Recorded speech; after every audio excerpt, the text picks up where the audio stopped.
Bem-vindos a mais um podcast Fala Mente Comunicativa. E, na verdade, hoje vai ser um podcast diferente, porque são 2 em 1. Eu tô aqui com o Marco Romero, que vai se apresentar para vocês agora. Fala, pessoal, tudo bem? Eu sou Marco Romero, CEO da Taking. Nós temos um canal aqui, que é o TakeCast, onde nós trazemos a experiência de vários CIOs, CTOs, do C-Level e de gerência também, como conduzem a sua empresa, como conduzem os seus problemas, e como que eles conseguem compartilhar a experiência deles conosco para que a gente possa ajudar vocês também. Tudo bem, Letícia? Tudo certo, Marco. Prazer estar aqui com você e a gente fazer esse bate-bola nesse podcast. E hoje a gente vai falar sobre comunicação, liderança, mas principalmente sobre histórias que inspiram. Porque o Marco tem uma história inspiradora e algo que eu sempre digo as pessoas precisam conhecer as histórias dos fundadores das empresas. Então, estou aqui para conversar com ele, trazer história inspiradora para que possa inspirar vocês também. E eu vou trazendo um pouco da minha história junto com a dele. A gente tem muito em comum. História é bom, história é cicatriz e a história dá a base de tudo, para onde você quer chegar. E a gente não pode esquecer de onde nós viemos. E muita gente esquece e, para mim, esse é o grande diferencial. Com certeza. E a gente não pode ter vergonha de falar de onde a gente veio. Eu, por exemplo, cresci na periferia em Taboão da Serra, no mesmo bairro do Tiago Ventura. Quem aí conhece o Tiago Ventura? Também não conheço. Não conheço. É um humorista, comediante. Então é muito interessante quando ele traz as histórias de desafios da vida, como a gente vai se conectando com ele. Então essas histórias de desafios da vida é uma coisa que conecta o público, elas gostam de saber. E você tem várias histórias de desafio, né, Marco? Nossa, eu tenho várias. Eu vim da Zona Leste, eu vim de Sapopemba, São Mateus, onde o desafio primeiro era comer, era um desafio complexo, depois de estudar e sobreviver na rua. Mas isso me deu uma base muito legal, me deu a parte de comunicação, com que você tem que interagir, você tem que se comunicar, você tem que se proteger, você tem que ter um escudo e tem que ser feliz. Tem que ser feliz. Mas é muito legal. Com certeza. E eu tô lembrando de várias histórias aqui que eu já escutei sobre o Marco e eu queria puxar uma história, se ele puder contar para vocês aqui. Que até virou um artigo do LinkedIn, que é o dia que ele teve que pular um defunto. Exatamente. Pode contar para o pessoal como foi isso e quais lições você tira desse evento? Isso foi em Sapopemba, eu devia ter mais ou menos uns 10, 11 anos, e foi bem marcante na minha vida. Obviamente, para quem sabe, né, na periferia, infelizmente, é algo muito perigoso, e tinha uma pessoa morta na porta da escola, mas literalmente na porta da escola. Portão azul, o defunto lá, um papel em cima, um papel cinza, e bem claro, quem quiser entrar na escola, isso o policial falando, vocês vão ter que pular o defunto. E um monte de criança voltando para casa, rindo, feliz, porque não precisava entrar na escola. E me deu um estalo muito grande, não só em mim, algumas pessoas. Se a gente quiser sair desse lugar, se a gente quiser sair desse momento, tem que pular o defunto. Obviamente, eu nunca imaginei que aquilo ia mudar a minha vida, que aquilo era um marco na minha vida, mas não só eu, mais ou menos umas 40, 50 crianças, nós pulamos o defunto para poder entrar na escola, porque a gente sabia que aquilo mudaria a nossa vida.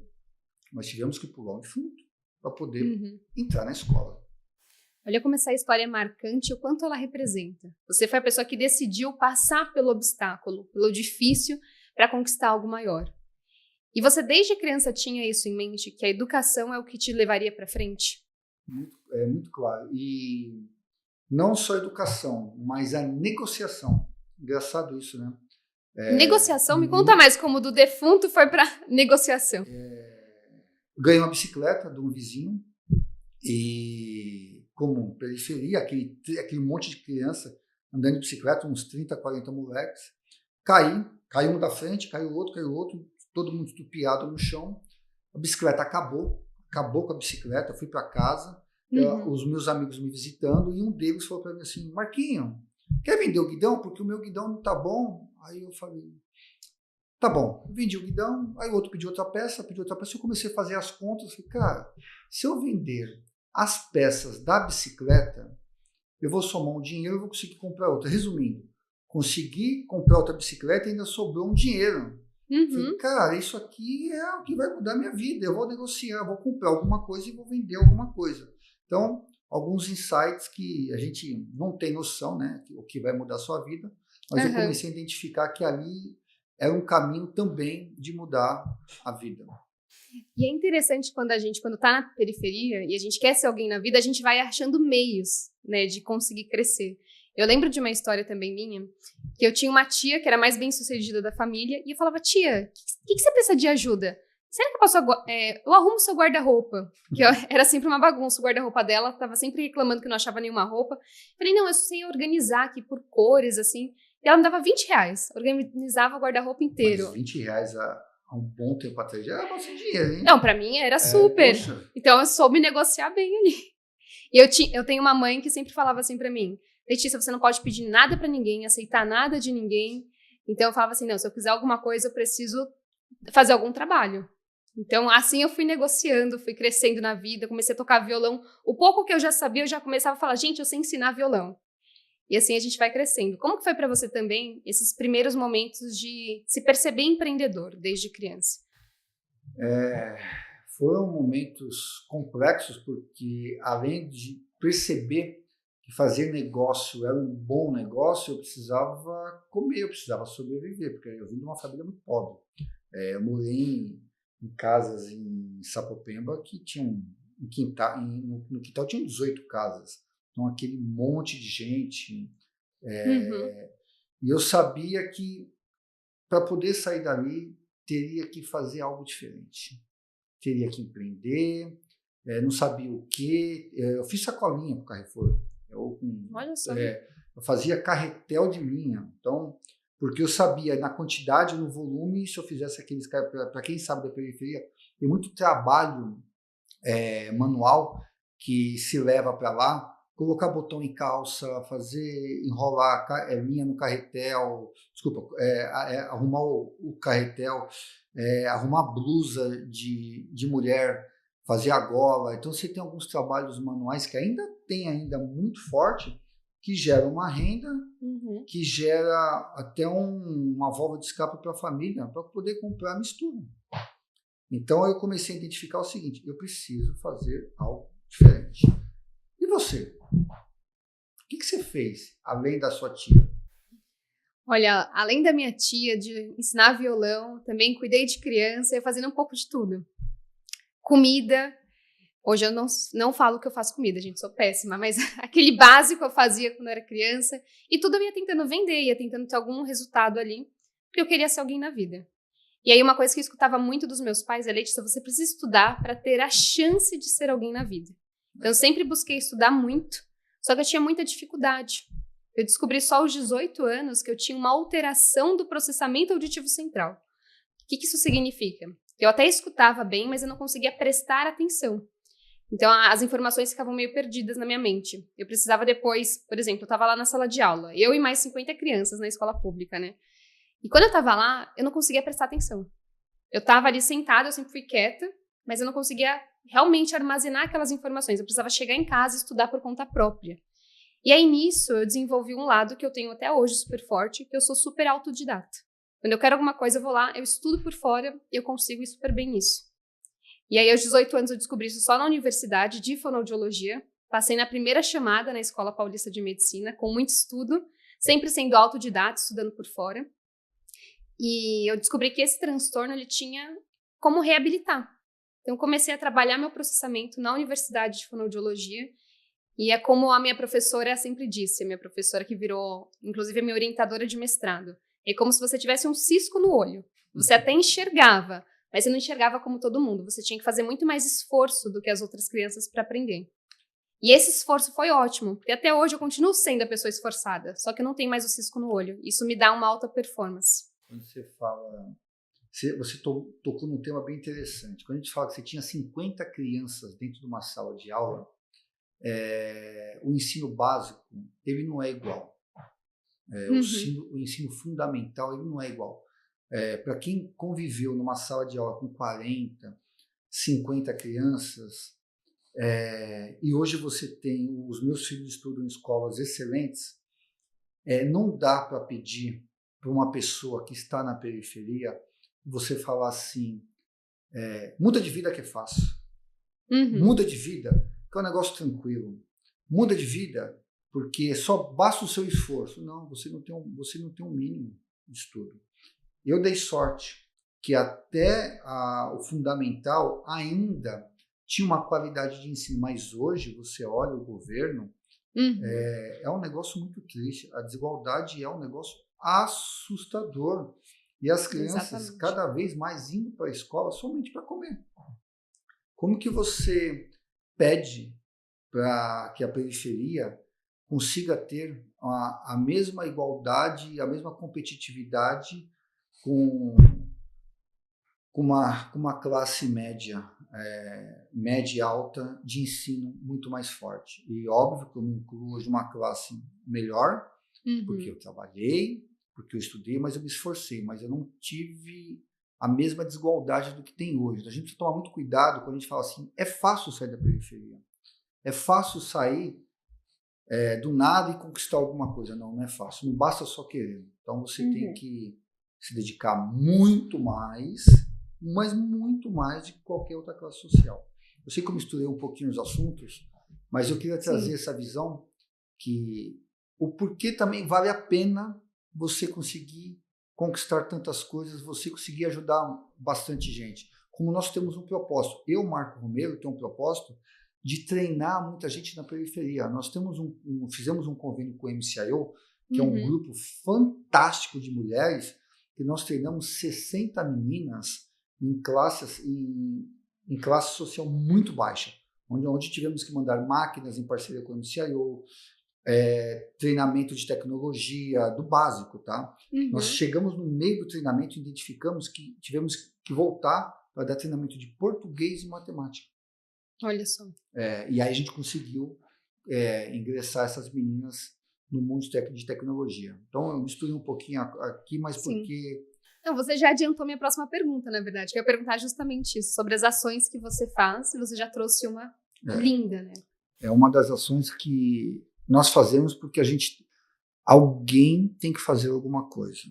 Não dá para depender só do governo. Então quem está na linha de frente, os empresários, os empreendedores, tem que tomar uma atitude. Não dá para esperar só o governo. Então cabe a gente fazer alguma coisa. Então fica esse recado para você também que é empreendedor, está nos ouvindo. Hoje eu também busco ajudar várias instituições. Tem meu próprio instituto, que é o Instituto Letícia Pacheco. Que legal, parabéns. Tem o Instituto Bolt, que eu auxilio também, e o pessoal do 3C Plus. E o que a gente faz ali, principalmente no Bolt e no 3C Plus? Pega estudantes e pessoas jovens da periferia e dá um ensino técnico ali, e depois associa eles às empresas. E eu faço treinamento de comunicação desses jovens, porque olha como é difícil ter uma boa comunicação quando a gente vem de baixo também. Então, é o vocabulário, é o plural que não tem na fala, é aquele R que sai enrolado. A alimentação influi nisso. É toda uma limitação. A pessoa não consegue se alimentar direito, mas enfim, precisamos fazer a nossa parte. Você está fazendo a sua, eu estou fazendo a minha. Quanto mais pessoas, empreendedores, não precisa ser só empreendedor, tá? A pessoa física também consegue fazer, ajudar alguém, adotar uma criança numa instituição de caridade, puder mandar um livro, é algo que você tem que fazer do coração, não só por alguma intenção extra. Não, e o retorno ele é tão bom, porque não é um retorno, assim, quando a gente pensa em empresário, a gente sempre pensa em algum retorno, né? Mas é um retorno emocional. E ver outra pessoa se desenvolvendo, porque a gente pode ajudar, vale muito a pena. Quando você tem um propósito de mudar a vida das pessoas, como nós temos aqui na Taking, não é a vida da pessoa, você muda a vida da pessoa e da família daquela pessoa. Então, esse, inclusive, é o meu maior propósito de cada vez mais ter novos projetos para poder contratar mais gente, para que a gente consiga mudar a vida das pessoas daqui da Take, que essas pessoas possam mudar a vida das famílias delas. E a gente tem vários cases aqui excelentes. Conta para o pessoal, então, porque a gente vai fazer esse podcast aqui nas duas redes, né? Na minha rede e na sua. Então, legal. Pessoal da minha rede que não te conhece, como que você junta a sua trajetória com a trajetória aqui da empresa? E qual que é a sua ambição também para o futuro? Eu acho não, né? O DNA da empresa sempre é do CEO. O empenho, a vontade, com um RH muito forte. Você tem que ter um RH muito forte, você tem que ter uma cultura, porque a cultura da empresa, ela vem do CEO. Não adianta a gente falar que é só o RH, não. É o RH alinhado com o CEO, que é vontade, determinação. E eu tenho uma coisa comigo que eu sempre entrego que eu combino. Então aqui nós temos uma frase, né? Fazemos o que tem que ser feito. E a Taking, a gente tem essa cultura disseminada aqui dentro. Nós fazemos o que tem que ser feito. A gente vira à noite para poder entregar o projeto. A gente entende o problema do cliente e do nosso cliente. A gente precisa sentir a dor do cliente do nosso cliente para que a gente possa resolver em conjunto. Então, essa cultura, essa vontade que nós temos de fazer acontecer faz muita diferença. Isso vem de mim. Isso vem de onde eu venho. Isso vem do meu DNA. Eu consigo replicar isso para a minha diretoria, para que a gente replique para a gerência, que a gente replique para a coordenação, que a gente replique para a operação, onde você consegue fazer um cross, uma sinergia bem interessante da empresa perante o cliente. Olha que legal. E como que você falaria aqui para o pessoal que contar a sua história e trazer um pouco mais o seu DNA, mas não só o lado superficial, né, o lado racional para a empresa, mas sim o lado emocional também, de falar quem você é, tem impactado aqui nos resultados? Impacta bastante, porque muitas pessoas começam a ver você como exemplo e começam a ver que sempre tem uma saída. Só existe duas coisas para esse mundo que você não consegue dar jeito. É a morte e os impostos. Tirando isso, na minha opinião, você consegue jeito para tudo, você consegue saída para tudo. E quando você começa a mostrar para as pessoas que tem saída, que você tem caminhos positivos para você tomar uma decisão, que você consegue, mesmo encurralado, mesmo na pressão, como eu sempre falo, para quem não sabe, eu pratico arte marcial, faço jiu-jitsu, e quando você está na pressão, quando você está sendo esmagado, então você tem que estar confortável no desconforto. E isso eu levo para a minha vida. Isso eu levo para a minha vida profissional, para a minha vida pessoal, e aqui na Take a gente sempre tem pressão, como você tem na sua vida pessoal. Você deve enfrentar muito isso. Muita pressão. Você deve ir lá poder falar com 400, 500, 1000 pessoas. É uma pressão. Deve dar o frio na barriga ainda. Se você falar que não dá, tem alguma coisa errada, porque não é possível.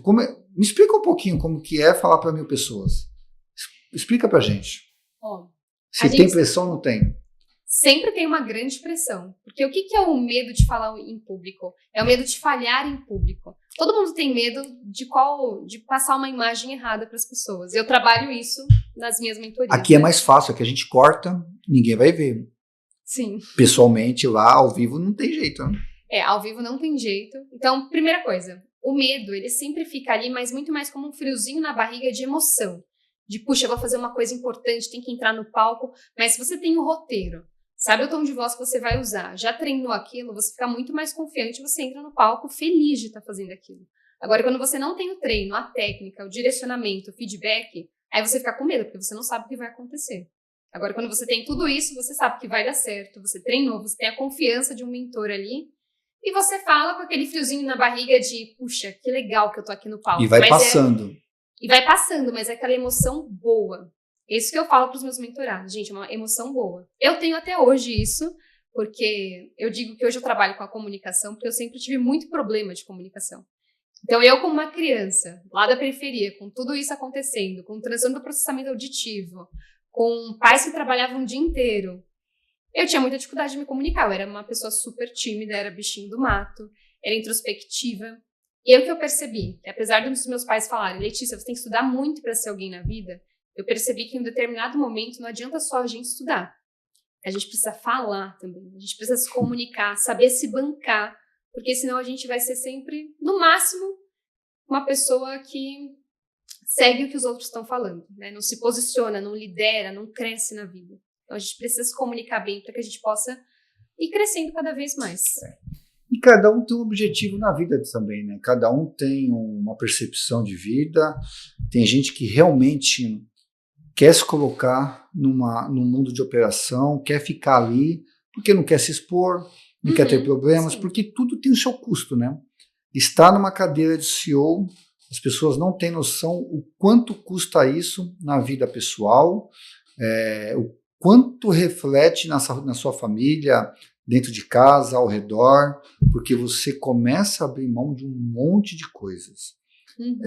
Isso dói, mas é gratificante, porque você consegue ajudar mais um monte de gente. E quando eu falo um monte, é um monte mesmo. Aqui na Taking, indiretamente, nós temos quase 3.000 vidas. Então, isso é legal, isso é gratificante. Obviamente que você não pode esquecer também da sua família dentro de casa, porque senão também ninguém merece, né? E minha esposa me coloca muito nessa linha aí, ela, como qualquer outro casamento, que manda em casa é minha esposa, então eu vou muito nessa linha aí para poder balancear as duas coisas. Tá aí um ótimo ponto, porque eu mesma já tive aquela fase de trabalhar, assim, enquanto eu estava acordada, eu estava trabalhando. Como que foi para você encontrar um equilíbrio? Principalmente com mulher, com filhos, com tudo isso. O equilíbrio veio de verdade mesmo, há uns 12, 14 anos atrás, quando eu fui parar na UTI pela terceira vez. Pela terceira vez. Eu, na 23 de maio, 6h30 da manhã. Mas agora eu quero que você conte pro pessoal o que aconteceu na primeira, na segunda e na terceira. A primeira começou a formigar o braço, vai para o hospital, tá infartando, não infarta, é estresse. Na segunda foi muito parecido, e na terceira, 6 e pouco da manhã, 6h30 da manhã, na 23 de maio, começou a formigar tudo e começou a adormecer o rosto. Eu falei, eu vou morrer. Olhei para o lado, vi a Rua Estela, subi a Rua Estela, sabia que tinha um hospital Santa Catarina. Na hora que eu parei o carro dentro do estacionamento, o manobrista falou, você não pode parar o carro. Eu falei, cara, eu tô morrendo, eu tô infartando. Aí aquela correria, na hora, tem um médico que foi um anjo na minha vida e eu não lembro o nome dele e me mudou minha vida, que ele falou, cara, você não tá infartando, é estresse, mas vou te mandar para UTI, fica tranquilo, que não vai acontecer nada. E eu achei aquilo uma loucura. Eu falei, cara, eu tô morrendo, o cara vai mandar para UTI só para mandar? Estranho, né? 3, 4 horas depois ele apareceu, ele falou para mim assim, com o que você trabalha? Eu falei, com tecnologia, consultoria. Ele perguntou para mim, você conhece o Falcone? Eu falei, conheço, inclusive é uma referência. Ele falou assim, ele era meu vizinho, era do interior de São Paulo. Ele falou assim, é um cara muito conhecido de processos. Ele passou por esse momento que você vem passando. Sabe como ele cresceu? Eu falei, não, delegando. Não queira fazer tudo sozinho. E você está nesse momento que você quer fazer tudo sozinho. Eu contei minha história para ele. Eu saí de lá. Naquele dia eu contratei 4, 5 pessoas para começar a delegar. E dali em diante a empresa só cresceu. Então, aprenda a delegar. Aprenda a confiar nas pessoas. E nunca mais eu voltei para a UTI e nunca mais eu tive problema de estresse, tão grande estresse, a gente sofre, a pressão no dia a dia, e a partir daquele dia eu consegui mudar a minha vida, a vida da minha família, que eu chegava em casa às 7, 8 horas da noite, saía de casa às 6 da manhã, ia fazer um esporte, voltava às 10, 11 horas, começava a trabalhar nas propostas, começava a avaliar fluxo de caixa, fazendo tudo ao mesmo tempo, ia dormir 2 da manhã para acordar às 6, durante um longo período e onde ocasionou tudo isso. E como foi fazer essa virada de chave? Conseguir começar a confiar mais nas pessoas, chegar mais cedo em casa? Porque é uma transição mesmo de estilo de comportamento, de vida. Aprender a montar times. Aprender a confiar nas pessoas. Não é fácil, tá? Não é fácil. Assim, as pessoas acham que é fácil. Foi uma quebra de barreira, uma quebra de paradigma muito forte dentro de mim. Eu achava que eu conseguia fazer tudo, que eu era o Superman, que só eu conseguia resolver. E quando você vê que você tem que potencializar, você tem que botar esse potencial dentro das pessoas, que elas podem, que elas conseguem, e você direcionando, acho que é a melhor coisa. E dali em diante, eu identifiquei, é o melhor time. Não traga pessoas que não queiram crescer como você, que tenham o mesmo mindset, que tenham o mesmo propósito que você. E hoje, Sim. Os meus diretos têm praticamente o meu propósito, o propósito da empresa, que é muito... quando você começa a converger as coisas, fica muito fluido, fica muito fácil, e você começa a se conhecer no olhar. Uhum. Enquanto você está falando, estou pensando que eu falo para todos os meus mentorados que são líderes. Gente, as pessoas precisam sentir que elas são importantes, que você confia nelas, que elas estão fazendo algo maior do que só o salário delas, tem um propósito.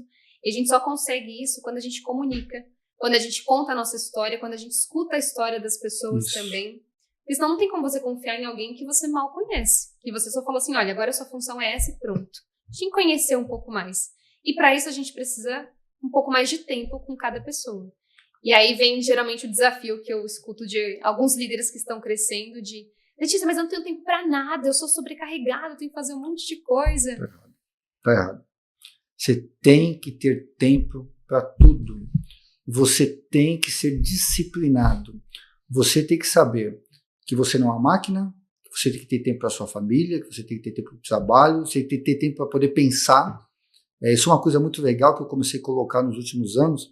Eu tenho um tempo para poder pensar em coisas novas, para poder imaginar a empresa, como ela vai ser daqui a 5, 6, 8, 10 anos.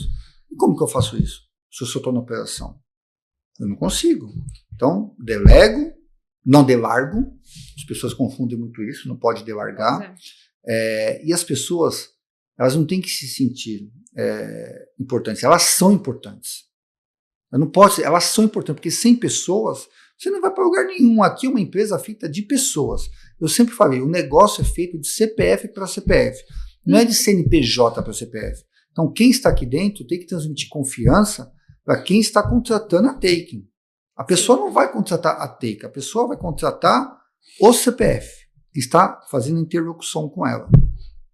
E aqui está um grande ponto que você trouxe. As pessoas, elas não precisam se sentir importantes, elas são importantes. Isso. Só que muitas vezes os líderes, eles pensam isso, mas eles não falam isso. E aqui está um grande ponto também. A gente tem que falar o que pra gente é óbvio.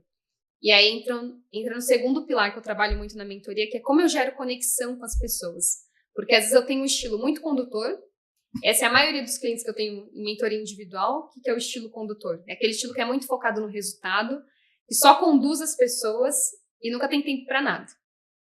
E aí a pessoa fala assim, não, mas eu sei que as pessoas são importantes, é meio óbvio, e tudo é muito óbvio para essa pessoa que é muito rápida, muito ágil, e fala, mas o óbvio precisa ser dito. Quando você começar a comunicar isso, você vai ver como as coisas vão acontecer. Então fica uma dica para o nosso público aqui também, fala o que é óbvio. Não espere que as pessoas adivinhem. Exatamente, eu vou trazer para a arte marcial. O treinamento que você se tem dos golpes básicos. Eu participo, às vezes, de aula de faixa branca. Eu sou faixa preta. Porque você acaba esquecendo os golpes básicos, eles são tão funcionais, eles são tão importantes, que você esquece. Então você volta lá para o básico, você tem que ter humildade de voltar lá para o chão de fábrica. Como diz um conselheiro e um amigo meu, Nuan, barriga no balcão, ouvido no trilho. Você tem que estar no dia a dia, você tem que estar na operação. Parece óbvio, mas não é. As pessoas não querem estar no dia a dia. Assim, porque você começa a crescer de cargo, você começa a ter outros problemas, você esquece do seu dia a dia. Você não pode esquecer de onde você veio. Isso faz a total diferença. Então para, respira, conta até 10 e dá o próximo passo. Você me lembrou de uma coisa, eu trabalho com muitos líderes, mas também trabalho com alguns influenciadores. Porque também tem líderes que começam a se expor na internet e vão se transformando cada vez mais em top voices, influenciadores. Eu estava trabalhando com uma influenciadora que ela falou assim, Letícia, eu não sei o que aconteceu, que as minhas vendas caíram. Aí eu falei, deixa eu ver com o que você trabalha. E ela trabalha justamente vendendo para mulheres que querem crescer na carreira. Só que ela já está lá em cima, ela já é multimilionária, ela já tem uma vida completamente diferente do que o público para quem ela vende. Então, mesmo ela aparecendo, gravando vídeos, e ela tinha uma agência de comunicação, ela estava muito distante a comunicação dela. Aí eu falei, olha, vamos fazer o seguinte, relembra a sua história, relembra de onde você veio. Que deve ser uma história espetacular. E é uma história incrível. Eu falei, comece a escutar um pouco o pessoal que está comprando o seu curso gravado. que geralmente é o curso de entrada, né? Começa a conversar com o pessoal que está lá embaixo. E relembra as dores que você também passou. Você vai se conectar muito mais com esse público. Começa a retomar essas histórias, porque o storytelling é super importante. E as suas vendas vão crescer. Dito e feito. Subiu. Subiu muito. Barriga no balcão, ouvido no trilho. É o que eu levo para a empresa já há alguns anos e é o que está mudando a gente de patamar. Exatamente. Então, gente, olha como são coisas simples, mas que quando a gente começa a crescer, às vezes a gente não está olhando para isso. A gente tem que retomar, a gente tem que voltar. Muito legal. E no final, tudo são pessoas resolvendo os problemas para outras pessoas. E Marco, vou te fazer uma pergunta mais desafiadora agora. Depois de tudo isso, o que para você hoje ainda é um desafio? Clima organizacional. É um desafio considerável você manter a cultura, porque você vai crescendo, você vai trazendo N pessoas de culturas diferentes, e aí manter esse clima, manter essa cultura é um desafio. Então, como que você faz isso? Com treinamentos, com feedback, com acompanhamento, isso da diretoria, da gerência, cursos de liderança, cursos de como conduzir problemas. Isso é bem legal, e a gente pratica bastante. E para mim, esse é um desafio considerável de como manter a cultura da empresa. Esse é um desafio que é constante. Conforme a gente vai crescendo, mais pessoas precisam entrar no clima, precisam, enfim. Então, realmente... Problemas diferentes. Eu não sei como que você enfrenta isso hoje, de ter esses problemas de cultura, porque a sua equipe é grande também, né? O seu time é grande. Sim. Como que você mantém isso hoje? É um grande desafio, porque meu time também é 100% online. Nossa Senhora. Então, como você sabe, eu estou em Roma, tem uma que está em Salvador, outra está em Recife, outra está em São Paulo, a outra está em Minas Gerais, o outro está, enfim. E o fuso horário no meio. E o fuso horário no meio. Então, bom, eu sou aquela que eu assumo o horário. Então, às vezes, já teve vezes que eu fui até 2 da manhã, mas aí eu vou e acordo mais tarde no dia seguinte, eu vou intercalando ali para manter o horário do time bem estabelecido. E fazer reuniões diárias. Então, aquela reunião bem rápida, 30 minutos, só para as pessoas se verem, né, saber que as coisas estão acontecendo ali, as pessoas saberem o que está acontecendo no time. E o grupo, talvez nem todo mundo concorde com isso, eu não uso o Slack ou Teams, eu uso o próprio grupo do WhatsApp mesmo, porque aí a gente pode mandar vídeo, pode mandar áudio, todo mundo consegue se comunicar por ali. O canal de comunicação não importa, o que importa é ter a comunicação. Exatamente. E o pessoal bem jovem também. Hoje eu tenho um time desde pessoas de 20 anos, né, até o pessoal, acho que a Fê está com 53, mas a principal geração Z ali. Então, aqui eu tenho um diferencial. Aqui na TEIC nós temos no conselho pessoas com 78 anos, com 52, com 77. Isso me traz um apoio, uma clareza muito boa. E, obviamente, eu tenho gente nova impulsionando com novas ideias, tentando empurrar o negócio e com visões totalmente diferentes. Essa mistura de idade do cabelo branco com o jovem é um negócio fantástico, que eu vim aprender nos últimos 4, 5 anos, que esse é um diferencial que pouquíssimas empresas têm e que poucas pessoas têm. Só que você tem que ter com você, para você no seu conselho, para que você possa tirar as dúvidas, pessoas que conseguiram conquistar coisas gigantes, como eu tenho hoje, ex-VP da IBM, o ex-presidente da IBM, Latam, eu tenho uma ex-CIO, eu tenho um CFO, eu tenho um cara que tomou conta de toda a operação do dinheiro da IBM durante 15, 20 anos. Isso faz muita diferença. Com quem você vai se aconselhar, com quem você vai dividir as suas dores, porque não é fácil. Não é fácil. Sim. Hoje a gente tem um pessoal da consultoria estratégica mesmo, trouxe gente que é ali da Bain, McKinsey, mas tem o pessoal também ali jovem que está aprendendo com tudo isso. Que vai impulsionando, né? Vai impulsionando. Você conhece algumas já. E é legal quando você vê que você conseguiu transferir a cultura para a pessoa. Isso. Porque eu já tive pessoas ali que começaram no time muito mais naquele estilo de não, só tô com a Letícia pela liberdade financeira, geográfica e quero ser livre. E aí a pessoa chega achando que não vai ter horário, e não, tem as regras, tem tudo isso. E aí a pessoa vê, não, realmente preciso ter a disciplina, preciso conseguir organizar meus horários para ter essa liberdade que eu quero ter. Tudo bem quem tem essa visão. Assim, eu acho que assim, cada um tem um propósito de vida. Tem gente que realmente quer trabalhar da praia, construir projetos, fazer desenvolvimento, que siga. E eu não vejo, assim, aqui na Take hoje, para você ter ideia, nós temos um misto, home office. São 2 vezes que o back-office vem presencial, porque eu sinto diferença, eu acho que menos que 2 vezes fica um negócio muito distante, pelo tamanho da operação, mas você pega o time de desenvolvimento, não precisa estar aqui. O pessoal que está em codificação. Óbvio, eles estão online dentro de uma sala do Teams, dentro do Slack, dentro de um grupo do WhatsApp, eles estão se falando 24 horas. Mas esse misto, para mim, do back-office, da operação do dia a dia, faz bastante diferença as pessoas se verem. Com certeza. Eu trouxe esse ponto porque muitos dos meus mentorados líderes, eles falam, nossa, eu tenho muita dificuldade em lidar com a geração Z. E geralmente é o pessoal que chega querendo toda essa liberdade, e é o pessoal que eu também tenho hoje no meu time, mas aí você tem que mostrar para eles que essa liberdade ela é conquistada com a disciplina, com a entrega. Se tudo isso estiver alinhado, todo mundo consegue estar livre e fazendo. Eu adoro a geração Z. Organizando tudo. Eu acho espetáculo, porque eles têm uma visão do futuro bem interessante. Óbvio que tem que dar alguma diretriz, tem que ter horário, tem que ter entregável, tem que ter um comprometimento, mas quando você ajusta isso com uma pessoa que tem uma visão de futuro, uma pessoa que está pensando fora da caixa, e eles pensam fora da caixa muito mais que qualquer outra geração. Com certeza. Isso te ajuda muito no dia a dia. Então, isso é ótimo.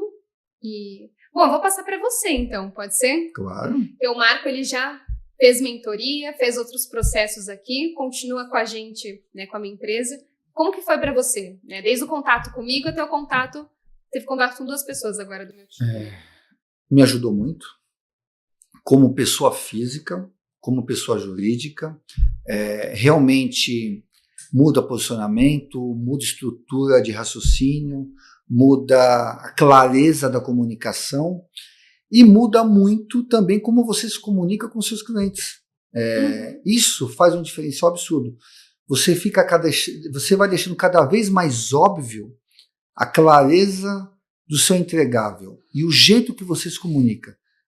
Aqui, como todo mundo sabe, o nosso mote é fazemos o que tem que ser feito. Mas o quê? Como? O porquê? E como que eu comunico isso para o meu cliente? Não é só fazemos o que tem que ser feito e isso. Não, cara. É como que eu falo, como que eu comunico, como que eu conecto a dor do cliente com o meu entregável e como que eu vou montando esse canal de relacionamento com o cliente. Então isso me ajudou muito, é uma coisa que eu trouxe inclusive para os meus liderados, que você ajudou, né, acho que pessoalmente, com um curso para umas 15, 20 pessoas, a gente vai replicar isso novamente, porque faz muita diferença. A comunicação faz hoje 70% do trabalho. Você tem que estar com esse canal aberto com a pessoa que está do outro lado tomando decisões, com o tubo aberto 100%. Com certeza. Para mim é um prazer, viu? Tá aqui, tá tendo cada vez mais projetos com vocês de comunicação. E o que você diria para os líderes que nem sempre mostram vulnerabilidade, que nem sempre mostram que estão em desenvolvimento, como você tem mostrado? Ninguém é máquina. Aqui todo mundo é ser humano nessa terra. E todo mundo tem os seus pontos fracos e os seus pontos fortes. Pegue o seu ponto fraco, fique claro para você e vai melhorar. Não é demérito para ninguém. Não é feio para ninguém. E o seu ponto forte, fortaleça ele ainda mais. Não pare. O que eu falo para minha filha. O que você é boa na escola? Matemática, português e inglês. Foca. Foca. Melhora isso. Pai, mas o restante das matérias? Eu sei que eu vou falar, algum pedagogo pode querer me bater depois. Filha, vai tocando. Vai melhorando. Dê o seu melhor. Mas aqui, nessas 3 matérias que você gosta, que você se dá bem, pau na máquina. Vai conhecer mais, vai se especializar mais. E veio dela. Então eu quero uma especialização ainda maior do que eu tenho em inglês e em português. Consegui contratar 2 professoras, uma de inglês e português, para trazer mais conhecimento. Uhum. Essa é a minha visão. Eu compartilho dessa visão, viu? E Ninguém é bom em tudo. não tem como a gente ser bom em tudo. Senão, imagina, ser uma empresa de uma pessoa só. A gente nunca cresce, sempre vai chegar no limite. Então, faça o que você é bom, traga para as pessoas também que você está sempre em desenvolvimento, porque eu já vi isso acontecendo em empresas, viu? O líder está ali super estressado porque ele precisa que o time se desenvolva e, ao mesmo tempo, ele quer que as pessoas vão atrás disso, de se desenvolver. Mas, gente, se você não começa sendo exemplo, fica impossível. Você fica incoerente. Como que você fez com essa visão de melhorar dentro de você, na sua empresa? No que você é boa, do que você realmente precisava melhorar para construir uma empresa? Onde que você teve os insights? A parte financeira, a parte comercial, construção de conteúdos. Como que você conseguiu resolver dentro da sua empresa? Olha, o principal foi que eu sempre pensei no meu cliente. Então, eu olhava para o meu cliente e pensava, como que eu posso melhorar a vida dele? E meu foco era 100% nisso. E aí eu fui percebendo que o meu cliente precisava de outras coisas. Então, por exemplo, eu estou ali dando mentoria de comunicação. Eu percebo, puxa, mas esse cliente também precisa melhorar o posicionamento dele na internet. A marca pessoal dele, o conteúdo, como ele está escrevendo, como ele está sendo percebido. E aí eu fui trazendo outras pessoas para minha empresa. Legal. E aí eu não só trabalhava com o do meu cliente, mas trabalhava o meu também. Porque eu sempre penso, o que eu vendo eu preciso ser exemplo. Isso. Eu preciso ter dentro de casa. Então eu fui mais crescendo pelo meu cliente e eu continuo fazendo a mesma coisa. Eu fico olhando para o meu cliente, o que ele precisa, e eu vou trazendo para cá. Em casa de ferreiro, o espírito não pode ser de pau. Em casa de ferreiro, o espírito tem que ser de ferro, porque você tem que dar o exemplo. Inclusive o CEO ou qualquer cargo de liderança, você conduz o seu cargo pelo exemplo. Não adianta você falar que é só mandar, só dizer. Não, cara. Você tem que ser o exemplo. Você tem que ser a pessoa que é atingível. Você não pode ter uma pessoa que não consiga atingir ou não tenha nem propósito de atingir. Você tem que criar sucessores. Você, aqui na Take, nós temos um programa que a gente incentiva. Quem é o seu sucessor? Quem vai conduzir para você? Porque nós queremos você, como líder, um cargo acima. E aí, sim, quando você sai, quem conduz? A gente começou a colocar esse programa aqui dentro. E funciona muito bem. Hoje eu tenho aqui pessoas que começaram um cargo de operação muito baixo e hoje tem cargo de diretoria. Cargo de gerência. E pessoas que estão conosco há 6, 7, 8 anos. Isso faz muita diferença. Sim. E tira essa coisa da competitividade. Né? Quando você pega e fala, você vai ter que ter um sucessor para você poder crescer. É isso aí. Isso é muito interessante mesmo. E outra coisa que eu sempre trago também para os meus clientes é de onde vem a sua história, o seu porquê. Então, muitas vezes a pessoa fala assim, não, eu trabalho porque eu quero dar uma condição melhor para minha família, para minha vida, mas tenta buscar o seu porquê lá atrás, né? Fazer essa regressão mesmo. E eu pensando sobre isso, sobre a minha história, que eu quero dar um exemplo para o pessoal começar a pensar na deles também. Uma vez eu estava... Como começou isso? Uma vez eu estava dando mentoria para a Monja Coen. Quem conhece a Monja, ela tem mais de 3 milhões de seguidores e ela é uma pessoa que se trabalha, né? Ela está em mentoria comigo. E eu estava treinando a palestra sobre... Não lembrar o nome exatamente da palestra, mas era sobre quem são seus ancestrais. Eu falei, nossa, que interessante, nunca tinha parado para pensar sobre isso. Quem são os meus ancestrais? Quem veio antes de mim? Interessante. E aí eu perguntei para ela, Monja, mas qual que é a sua principal mensagem aqui? Quem sabe como eu conduzo um roteiro de palestra? Primeiro ponto é, qual que é a sua ideia central? O que você quer deixar tatuado na mente das pessoas? E ela falou, eu quero que as pessoas entendam que a gente não é um só. A gente é resultado de todas as pessoas que vieram antes e vão vir depois da gente. Principalmente dos nossos ancestrais. Eu falei, nossa, que interessante isso. E aí, pensando sobre isso e ajudando ela a construir a palestra, eu comecei a lembrar da minha família. Eu falei, puxa, é verdade, eu venho de imigrantes portugueses. A minha avó teve muita dificuldade. Ela se separou do meu avô numa época que ninguém se separava. Né? Saiu com os 4 filhos sozinha. Minha nossa. Foi morar de favor, passou por uma série de dificuldades. Olha como ela já foi uma mulher super corajosa. E disso nasceu, tem a minha mãe, que também foi uma mulher super corajosa. Trabalhou no McDonald's para conseguir pagar a faculdade à noite. Sempre teve essa questão de preciso trabalhar, preciso me bancar, preciso conseguir estudar. Então, eu preciso ser o resultado de tudo isso, né? Trazer a coragem, trazer o estudo e ir evoluindo cada vez mais. Então, eu queria fazer essa reflexão para o pessoal. Quem são os seus ancestrais? Quais são as características? E olha para você e vê que você tem que ser o resultado, a soma disso.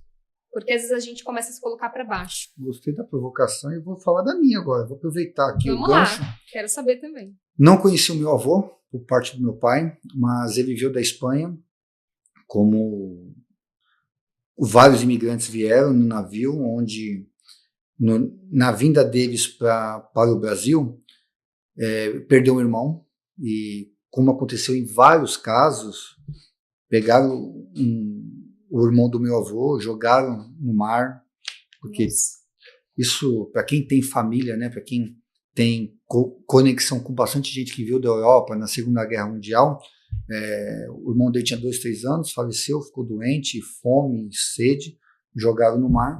E meu avô chegou no Brasil com 15, 16 anos, uma pessoa muito forte. Eu não conheci, mas eu me inspiro muito nele.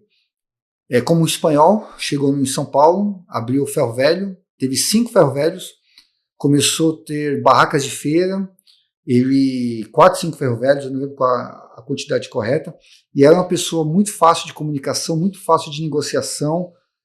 Era um exemplo, é um cara que fazia negócio. Ele fazia negócio. E era uma pessoa muito boa, uma pessoa que ajudava demais as outras pessoas. Tanto que ele era o coração da família, onde as pessoas se reuniam no fim de semana para comer a paella, para fazer um churrasco. Foi aquele espanhol que montou time de futebol da região, que era conhecido como espanhol. E aí foi. E o meu pai tem um pouco do meu avô. O meu pai tem uma inteligência assim, fora da caixa. Eu acho que poucas vezes eu vi alguém fazer contas de matemática tão rápido de cabeça igual a ele. A minha filha está mais ou menos no caminho. Minha filha é muito rápida, o meu filho também. E ele é um exemplo. O meu avô é um ancestral que mesmo não conhecendo, me toca. E eu fui agora, levei meu pai, eu tive o prazer de levar meu pai em Alorim de la Torre, de onde veio o meu avô. Nós fomos na região, nós fomos lá na cidade, a gente foi conhecer um pouquinho de onde ele viveu com a família dele. Olha que legal. A gente saber da história, dos adjetivos, de como a gente vê os nossos ancestrais. Motiva, viu? Dá um gás diferente dentro da pessoa. Sim.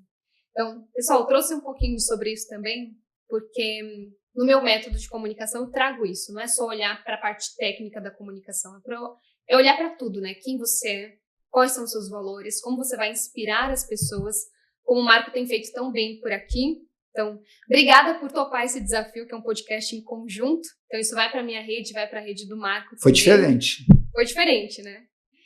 E fica o convite para vocês conhecerem mais sobre o trabalho do Marco.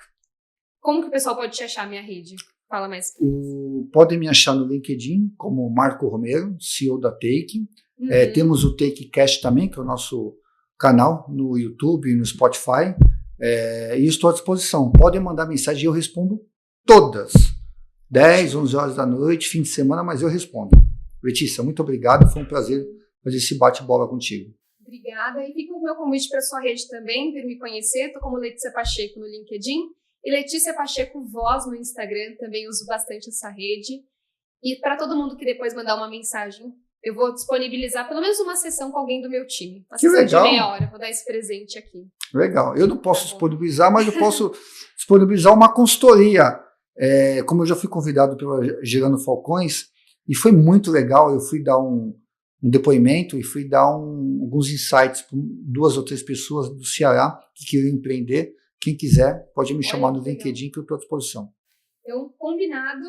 E a minha frase final para vocês é: quem não é visto não é lembrado, mas quem não é ouvido também não é. Então, se faça ser ouvido com a sua melhor versão, com a sua melhor voz, e conquiste cada vez mais os seus sonhos. E a minha frase é: cumpra com o combinado. Não esqueçam disso, faz muita diferença. Honre com a sua palavra. Excelente. Então, tá bom? Muito obrigada e a gente continua conversando no próximo podcast. Obrigado. Até mais, pessoal.